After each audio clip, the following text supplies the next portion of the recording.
Hello lords and ladies of YouTube, and welcome back to Nightly Gaming's Nightly Gaming, and today I want to talk to you about two major updates to League of Legends. So the first one is the new champion being released, Shen the Virtuoso. So he's an interesting character. His whole thing is basically the slow, methodical marksman. He is an interesting character. I'm not 100% sold on him yet, but I do not have PBE access, so I haven't gotten to play with him. But looking at his kit, I'm not 100% sure how he will do. With that said, I can see some potential in him for specific styles of play. But let's go over his kit real quick. So Whisper is his passive. It is basically what it's saying is he has a reload mechanic similar to Graves. He has 4 bullets, and then his 4th bullet he always crits. As well as dealing bonus damage equal to 15 to 25% of the target's missing health. Then after that he has to reload, so it slows down his auto attacks, makes it to where he has to be more careful with his auto attacks, but he does have a consistent guaranteed crit on his 4th attack. Not to mention, it also makes it to where he doesn't actually scale in attack speed. When you buy attack speed, instead it increases damage that he can do.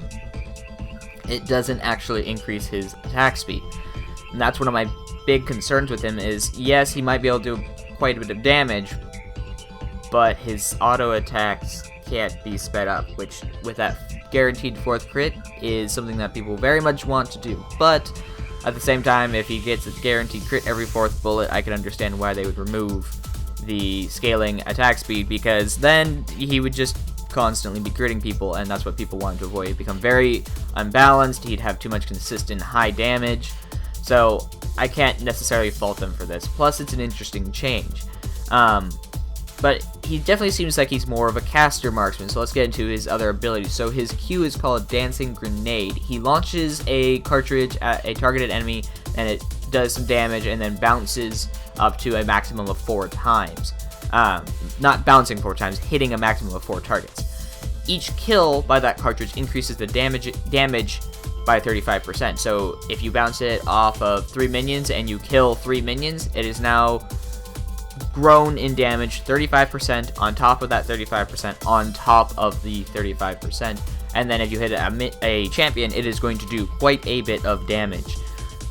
With that said, it's mostly just going to be used for wave clear, I think, because they even said in his release that he is going to have issues. He is going to be constantly pushed into tower. He is going to be harassed. He is not going to be able to do as well in lane in terms of pushing power and things like that as a lot of enemy marksmen. With that said, this should be a good way of getting some harass as well as farming without having to use your crits out of your reloads as often to last hit. So that will be nice, I believe. With that said, let's move on to his W, which is Deadly Flourish.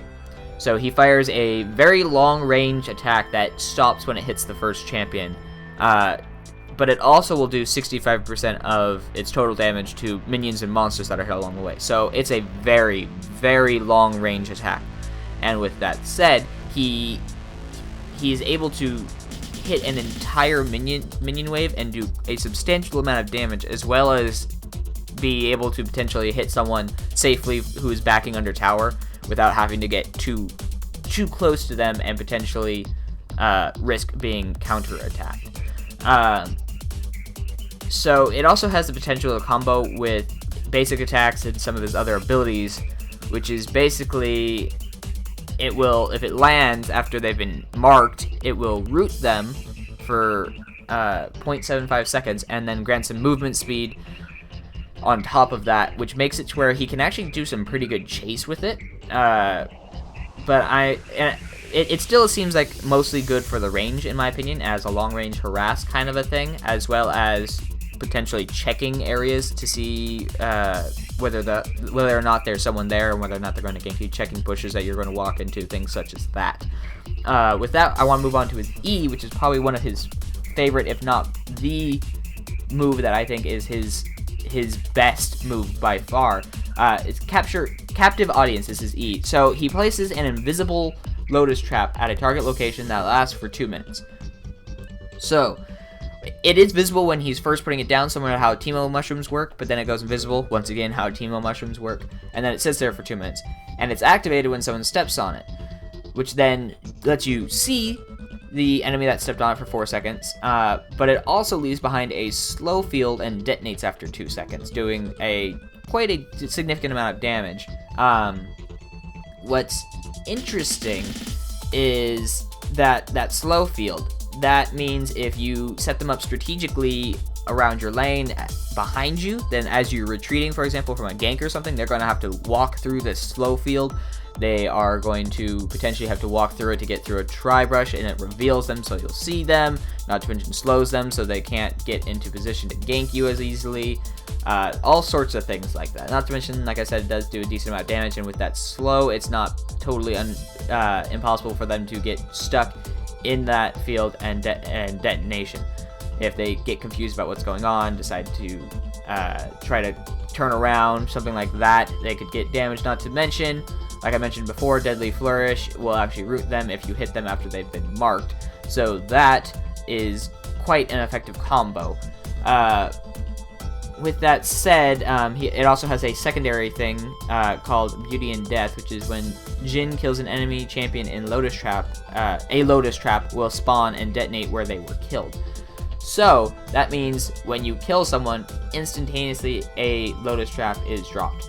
That is very effective in my opinion, because now you can basically from long range kill someone who had low health, drop a trap in the middle of their team, and now their team is freaking out as your team decides to jump on them while there's a slow field and the potential for damage for anyone who stays in that area. So it is probably his best ability in my opinion. With that said, let's go into his ult, which is Curtain Call. So this is an interesting ult. It's huge range. It kind of reminds me almost in a way of a Xerath ult. But he gets to fire 4 shots in a cone in front of him that are absolutely huge. The shots stop on the first champion hit and slows them by 80% for 0.75 seconds while dealing quite a significant amount of damage, which is increased by 2% for each 1% of health the target is missing. The 4th shot then crits and deals for 200% damage. That's absolutely ridiculous. It's basically a sniper that you can aim. So Caitlyn has a sniper that you point and click and then it locks on and can be blocked.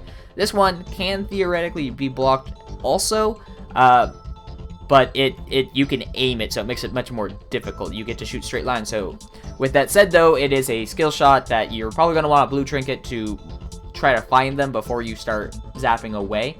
But it is actually a pretty strong ability. Like I said though, I'm still not completely sold on him.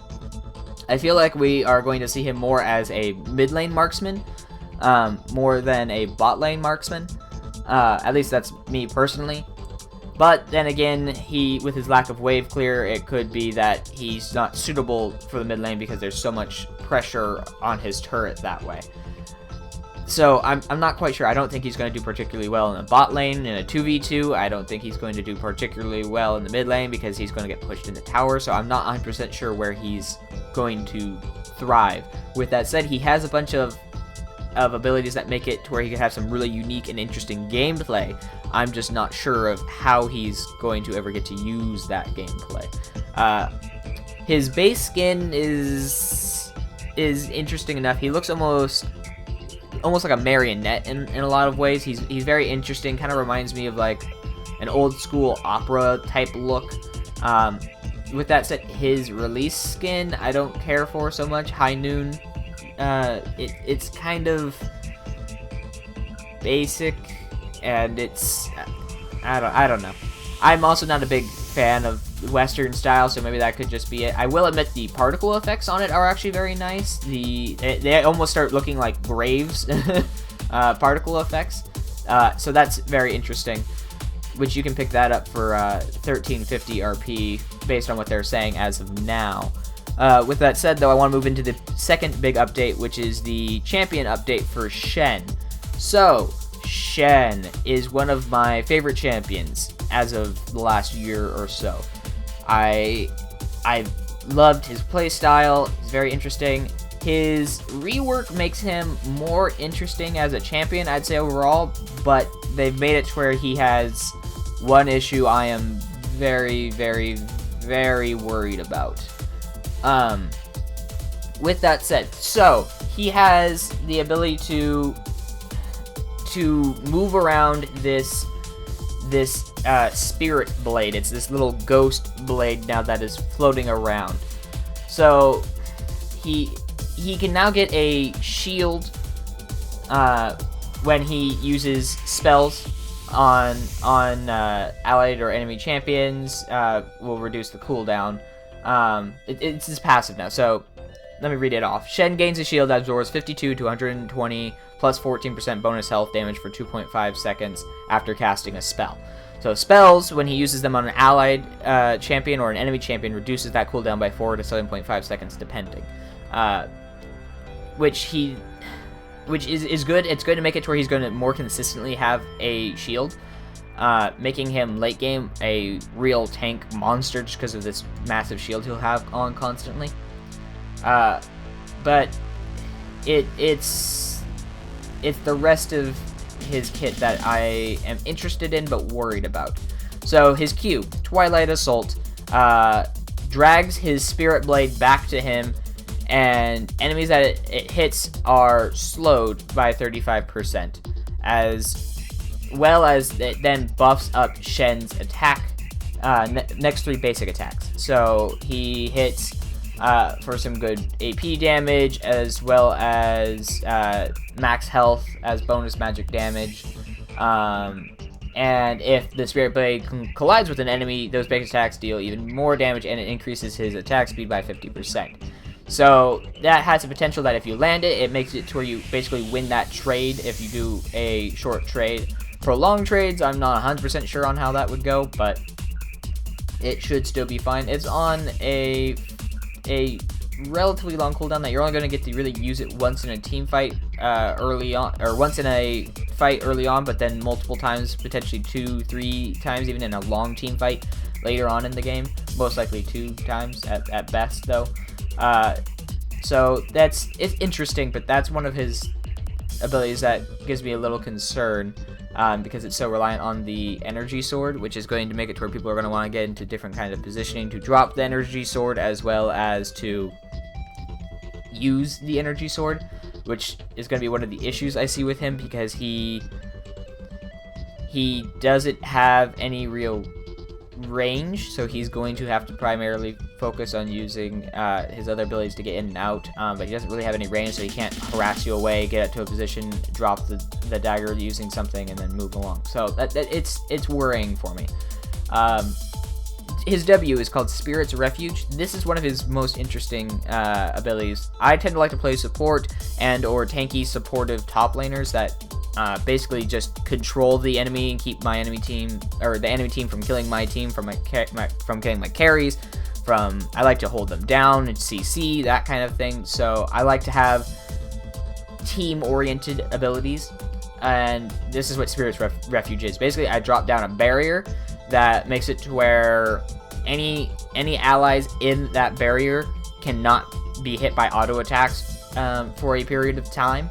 So that is a very, very interesting ability, in my opinion. So you can potentially, if you're getting harassed under tower, you can then drop that, and your teammates cannot be harassed by auto attacks from long range AD carries. Or let's say someone decides, Rengar decides to jump you under tower, and then you just drop that down. Rengar doesn't get to do anything, and you're done. They die, you win. Congratulations. So that's a very strong ability, which can make up for his potential problems in lane, in my opinion. So I do like that. I do like the fact that they have kept his dash, his E. The one thing that I like about it over the previous ones is now it does a small amount of damage, as well as having a bit longer of a dash. So he does deal damage based on bonus HP, it's physical damage, not to mention dealing damage with it recovers energy, so that's nice. So you don't have to just run out of energy as long as you're using it to hit champions rather than using it as an escape. When you use it as an escape, you're going to have to. It still does a taunt, which is very nice. It lets you, once again, soak up damage, keep people off of your carries, all that good stuff. So not a whole lot to say there. And his R is Stand United. It's still basically the same thing. You teleport to a ally, giving them a big shield, and then your Spirit Blade teleports to the ally's location. So your Spirit Blade comes along with you. So it's still Stand United. It gives you a ton of map pressure. It can be a lifesaver for your allies. But let me get to, once again, my concern about him. So this is going to be potentially very good for a support Shen. You have Spirit's Refuge, making trades always more effective. You have a taunt that's fairly long range that you can land. You have the potential to slow, depending on where you can get your Spirit Blade, so you could potentially hit them with that. You can support other parts of the map using your ultimate. But then you look at top lane, solo lane Shen, it's not looking as good. Without his Vorpal Blade, he has less sustain. Without it, he can't farm from range. It makes it very difficult. He doesn't have incredible base damages, so he's going to have a hard time farming to begin with. I'm very concerned about solo lane Shen after this. I could be completely wrong. Once again, I do not have access to the PvE, so I do not get to play him. But I think that he's going to have some issues in solo lanes, more so than before. But I do think that it could be a more interesting way of playing him as support, which I do play support quite a bit, so I'm okay with that. I just don't like the fact that he's going to be, in my opinion, much less useful in solo lanes. But then again, that could just be me being unsure about him and or being not nearly as good. With that said, the one strength that he could have in a solo lane is he can walk up to the minions, drop his W, Spirit's Refuge, his immunity, AoE type thing, and farm while in that for a short period of time and then run away. So he could kind of do a hit and run tactic. He's probably going to be farming under tower a lot, but that's not really anything new. With that said, the updated skins are, in my opinion, very, very nice looking. The one that I would kind of say is meh is Yellow Jacket Shen, in my opinion. It's not really anything substantial in terms of upgrade. I do like Surgeon Shen. He has a cool looking Spirit Blade that's just a big scalpel. The skin itself is kind of meh now, but it's still good. The other one I would say is kind of meh is TPA Shen. They didn't give him really a ton of love, in my opinion. His Spirit Blade is interesting, but the skin itself doesn't really look that great, in my opinion. But, you know, you can't really ask for too much on that. They did upgrade his visuals. He looks very nice. It's overall good, but yeah, with that, that's all I can really say. I think he's going to be stronger in support and weaker in solo lanes now. But that's just my opinion. Let me know what your guys' opinion is down in the comment section down below. But with that, I'm going to end the video. If you guys liked the video, click that like button. It's always appreciated. If you want to see my previous videos, you could always check out my channel. And if you want to see more videos from me, then you could always click that nice red subscribe button, and you'll be notified whenever I put out new videos. Otherwise, thank you all so much for watching, and I'll talk to you later. Bye.